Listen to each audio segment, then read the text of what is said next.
Assalamualaikum Boboto, salam dunia. Saya doakan di hari ini teman-teman semua selalu dikasih kesehatan dan keselamatan dalam menjalani segala aktivitasnya.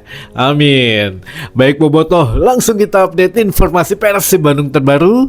Dan sebelum kita mulai, kita juga ingin ngucapin Wilujeng Sumping buat teman-teman Boboto yang sudah subscribe, yang sudah like, yang sering komen juga di channel ini.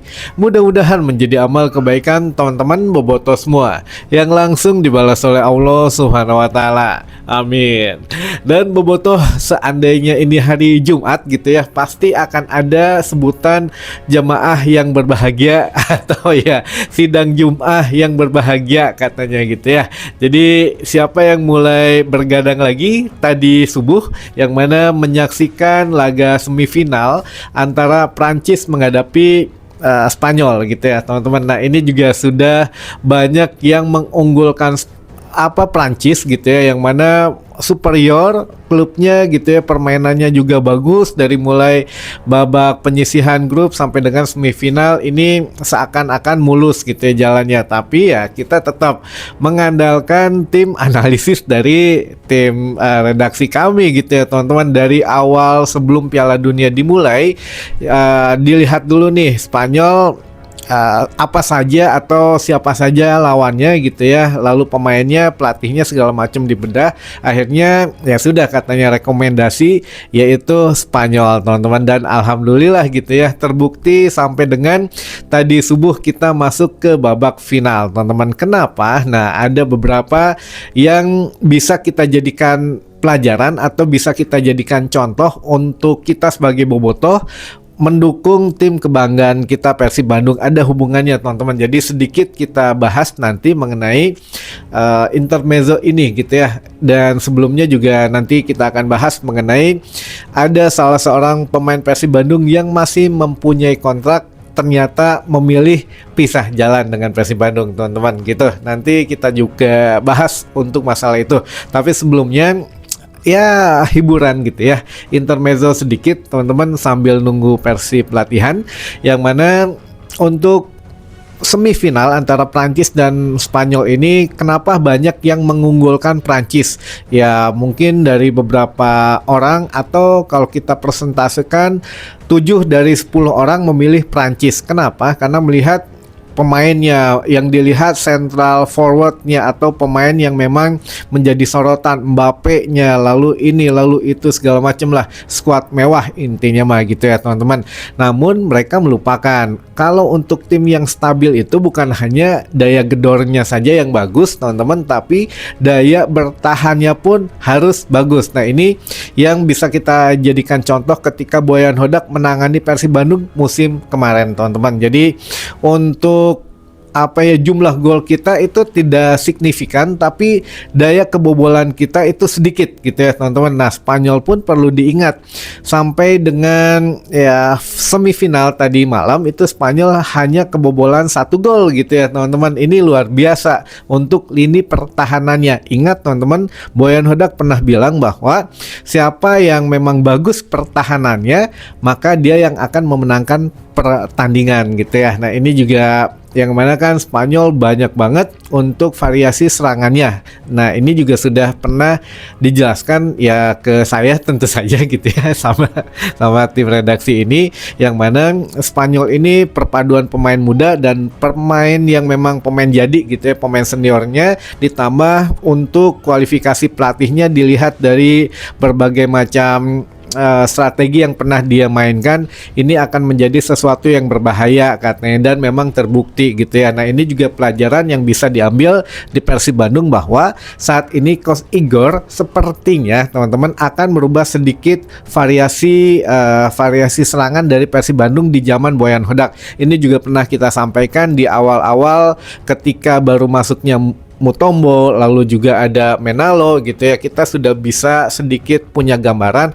Oh, untuk Coach Igor memang beberapa musim sebelum ke Persib gitu ya, ketika dia menjadi pelatih kepala pun sering memainkan untuk konsep permainan si A gitu ya, lalu konsep bermain si B. Jadi memang ya sudah agak terbaca. Itu mungkin sudah pernah kita sampaikan gitu ya di awal-awal bursa transfer lah. Mungkin teman-teman lama sering dengar gitu ya di beberapa video kita sebelumnya. Jadi pelajaran yang paling berharga adalah kita jangan menilai tim ini mewah atau tidak, tapi yang jelas tuh gaya bermainnya apa. Dia menciptakan satu skema yang indah, menang, atau memang tidak peduli gitu ya, permainan indah yang penting kita menang. Nah inilah yang 3 musim kemarin dilakukan Boyan Hodak di Persib Bandung.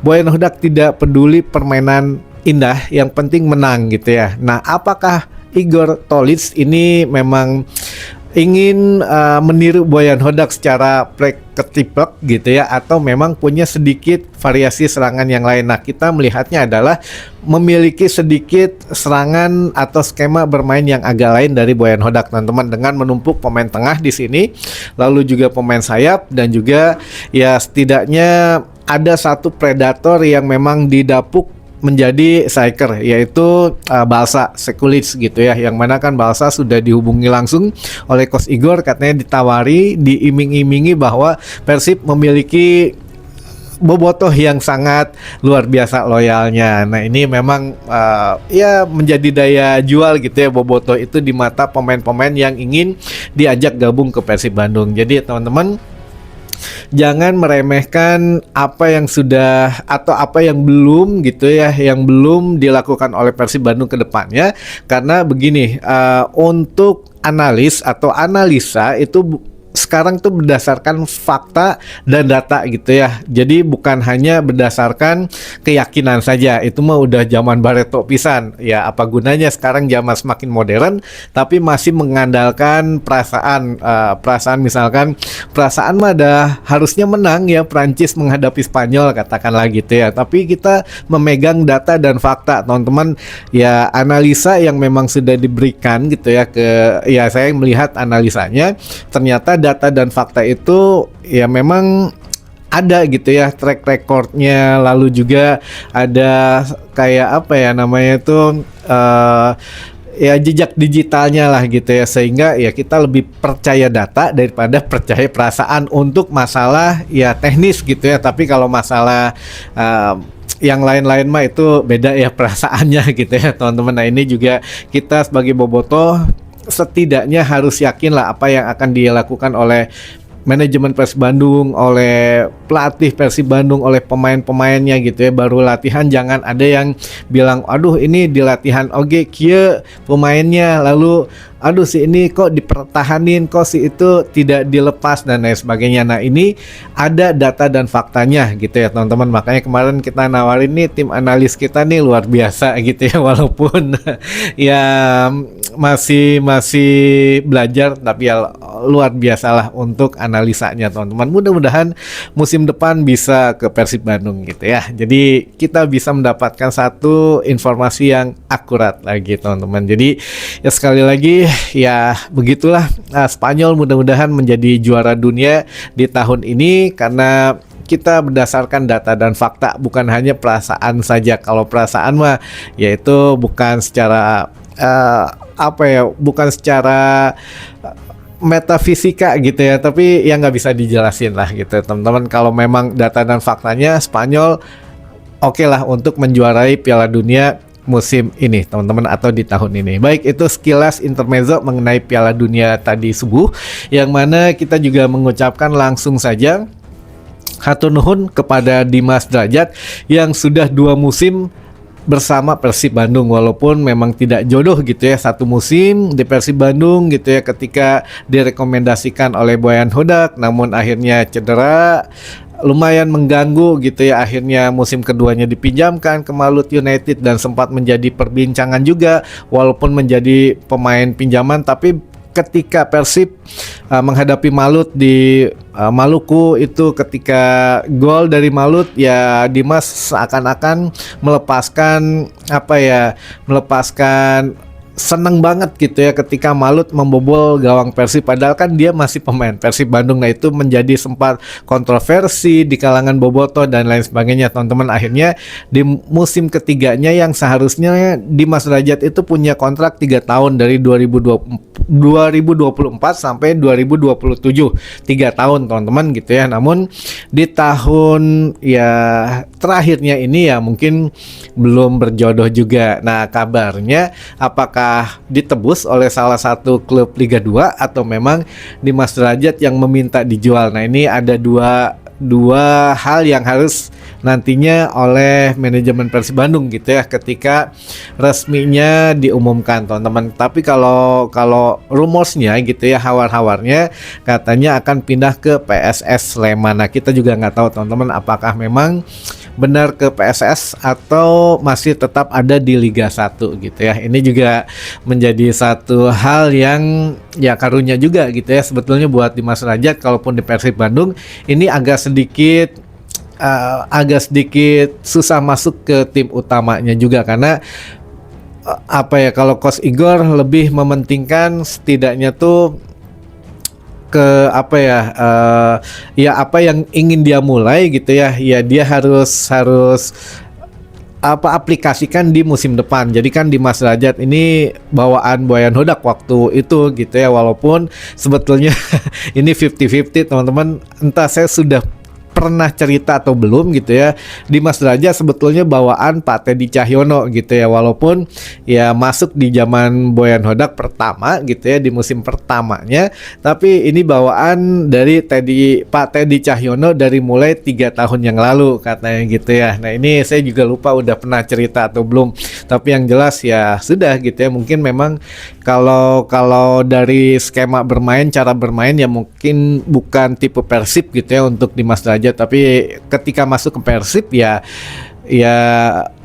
karena dibawa aja lah gitu ya, dalam tanda kutip. Kan ada pemainnya mah udah nggak ada, jadi bisa kita obrolin sedikit kisah di balik itu. Jadi Dimas Derajat masuk ke Persib sebetulnya bawaan dari Pak Teddy Cahyono gitu ya. Ya kebenaran aja pas Boyan Hodak masuk ya Dimas Derajat masuk juga gitu ya. Jadi bukan rekomen dari dari Coach Boyan Hodak juga teman-teman. Itu jadi sekali lagi hatur nuhun buat Dimas Derajat, sukses dimanapun karir selanjutnya gitu ya. Baik, ini juga mungkin buat teman-teman ada satu pertanyaan yang kemarin kelewat gitu ya, karena namanya begadang mah kita butuh istirahat juga saya juga masih harus mengerjakan beberapa kerjaan yang lain. Jadi setelah nobar dan lain sebagainya gitu ya, ini juga kita ngasih info dulu ke teman-teman baru kita lanjut pekerjaan yang lain. Tapi ada satu pertanyaan yang kemarin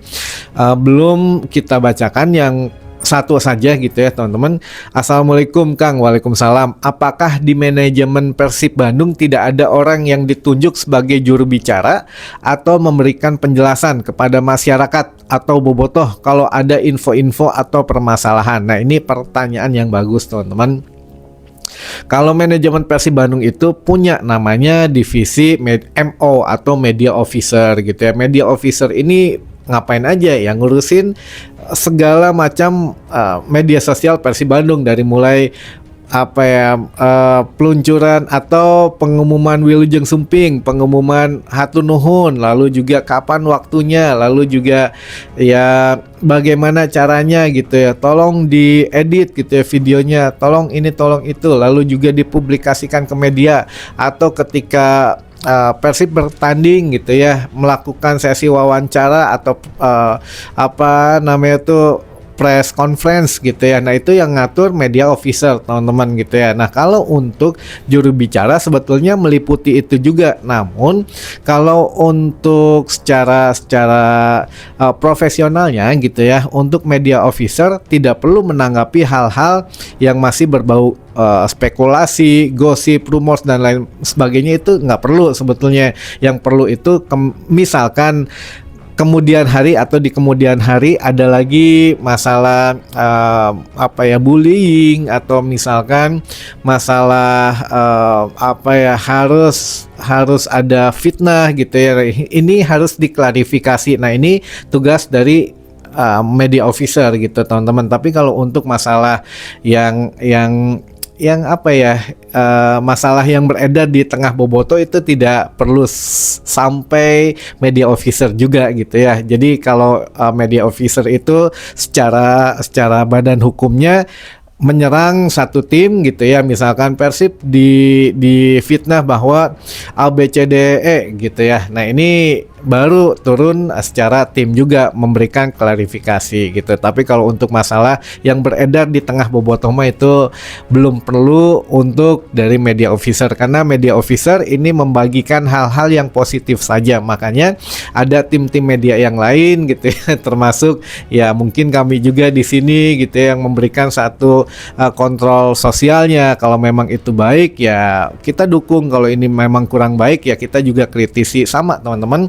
Makanya peran media juga penting di sini. Buat teman-teman media yang lain juga alhamdulillah gitu ya, sudah barager sekarang mah gitu ya, menangkal hal-hal yang memang tidak baik untuk Persib Bandung. Kemudian kalau memang ada kritik dan itu langsung ditujukan ke manajemen ya saya pikir masih dalam porsinya yang terbaik lah. Jadi mengkritisi masalah rumput, kritisi masalah ban FIFA ini masih dalam ya ranah yang normal gitu ya. Jadi nggak masalah mengenai itu teman-teman. Baik, itu dulu mungkin informasi yang bisa saya sampaikan di hari ini. Mudah-mudahan menambah satu wawasan baru buat teman-teman bobotoh semua. Sampai ketemu lagi di informasi selanjutnya. Wassalamualaikum bobotoh, salam dunia.